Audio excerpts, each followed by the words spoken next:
Hello বন্ধুরা, আজকের ভিডিওতে আলোচনা করব ভারত পাকিস্তান যুদ্ধ সম্পর্কে। ইতিমধ্যে পাকিস্তান আবারও ভারতের উপর হামলা করার জন্য ছক কষছে। বিস্তারিত আলোচনা করার পূর্বে যারা এখনো নতুন জ্ঞান ইউটিউব চ্যানেলকে সাবস্ক্রাইব করেনি তারা অবশ্যই চ্যানেলটি সাবস্ক্রাইব করে ভিডিওতে একটা লাইক করে দেবেন। তো চলুন শুরু করি। জৈশ ও তালিবান জঙ্গিদের দিয়ে ভারতের হামলার ছক আইএসআইয়ের। জঙ্গিদের বিরুদ্ধে পাকিস্তান যে ভুয়া ব্যবস্থা নিচ্ছে তা ফের একবার সকলের সামনে প্রমাণ করে দিল ভারতীয় গোয়েন্দারা।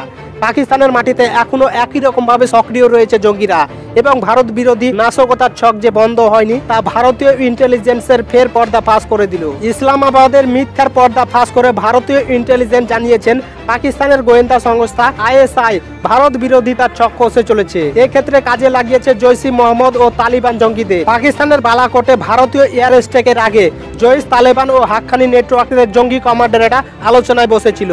সেখানে স্থির হয় একই যোগে জৈশ, তালেবান ও হাক্কানি নেটওয়ার্কদের জঙ্গিরা ভারত বিরোধিতায় সামিল হবে। তিন সংগঠনের জঙ্গিরা একসঙ্গে ভারত ও আফগানিস্তানে সন্ত্রাস ছড়ানোর ডাক দিয়ে প্রতিশ্রুতিবদ্ধ হয়।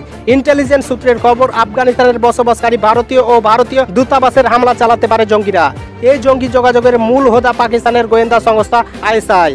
তারা এই জঙ্গি গোষ্ঠীগুলোকে উস্কে হামলা করতে উৎসাহিত করছে এবং প্রয়োজনীয় যত রকম সাহায্য দেওয়া তা সরকারি সাহায্য করছে। ভারতীয় গোয়েন্দা সূত্র বলছে এখনো পাক অধিকৃত কাশ্মীরে 16টি জঙ্গি শিবির সক্রিয় রয়েছে।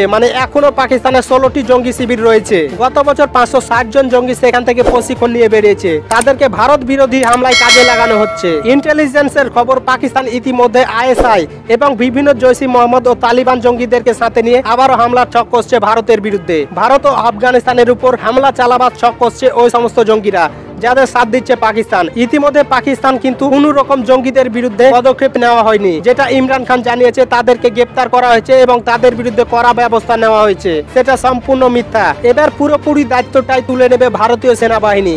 পাকিস্তান যদি কোনো রকম দায়িত্ব নিতে না পারে তাহলে তার পুরো দায়িত্বটাই ভারতীয় সেনাবাহিনী নিতে প্রস্তুত। ভারতীয় সেনাবাহিনী ইতিমধ্যেই পুরোপুরি প্রস্তুত হয়ে আছে জঙ্গিগুলোকে দমন করার জন্য।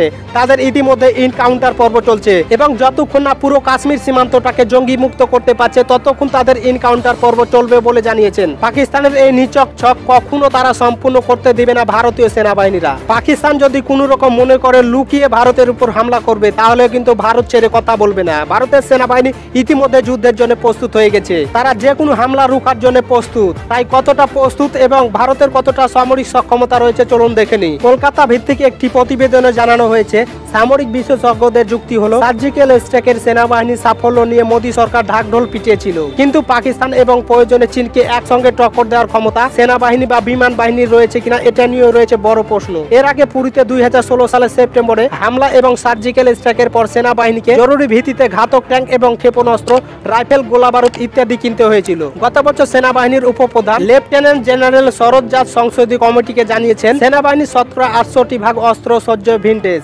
মাত্র 8% অস্ত্র শস্ত্র অত্যাধুনিক এবং 24% অস্ত্র শস্ত্রকে নতুন বলে ধরা চলে। সেনাবাহিনীর আধুনিকরণের নামে যে অর্থ বরাদ্দ হয়েছে তার বেশি টাকা লাগবে প্রয়োজনীয় অস্ত্র শস্ত্র কিনতে। 2001 সালে সংসদে আজমাল কাসামদের হামলার পর তৎকালীন বাজপেয়ী সরকার নিয়ন্ত্রণ রেখা বরাবর বিপুল সংখ্যায় সেনা মোতায়েনের সিদ্ধান্ত নেয়, কিন্তু 5 লক্ষ জওয়ান, 3টি ট্যাঙ্ক সজ্জিত ডিভিশন এবং তাদের সঙ্গে স্ট্যাক কর মোতায়েন করতে 3 মাস সময় লেগে যায়। ততদিনে পাকিস্তান সেনাবাহিনী নিয়ন্ত্রণ রেখা উল্টো দিকে নিজেদের শক্তি বাড়িয়ে ফেলেছে। সেই অপারেশন পরাক্রমে 10 মাস পর সেনা প্রত্যায়ন করতে হয়। এরপর কোল স্ট্রাক ডক্ট্রিন অর্থাৎ সীমান্ত এবং নিয়ন্ত্রণ রেখায় দ্রুত সেনা মোতায়েনের রণকৌশল তৈরি করে সেনাবাহিনী। সেনাপ্রধান জেনারেল বিপিন রাওয়াত আগেই জানিয়েছেন সেই নীতি মেনে এখন থেকে 8 থেকে 10,000 সেনা কামান, ট্যাঙ্ক, ক্ষেপণাস্ত্র, ঘাতক হেলিকপ্টার নিয়ে 8 থেকে 10টি ইন্টিগ্রেটেড ব্যাটেল গ্রুপ বা আইবিজি তৈরি করতে হবে, কিন্তু তার জন্য আরো অর্থ দরকার। ভারতীয় সেনা সূত্রের বক্তব্য হলো যথেষ্ট যুদ্ধ করার জন্য ট্যাঙ্ক নেই, সচ্চালিত কামান, আকাশ হামলা থেকে ট্যাঙ্ক বাহিনীকে রক্ষা করার জন্য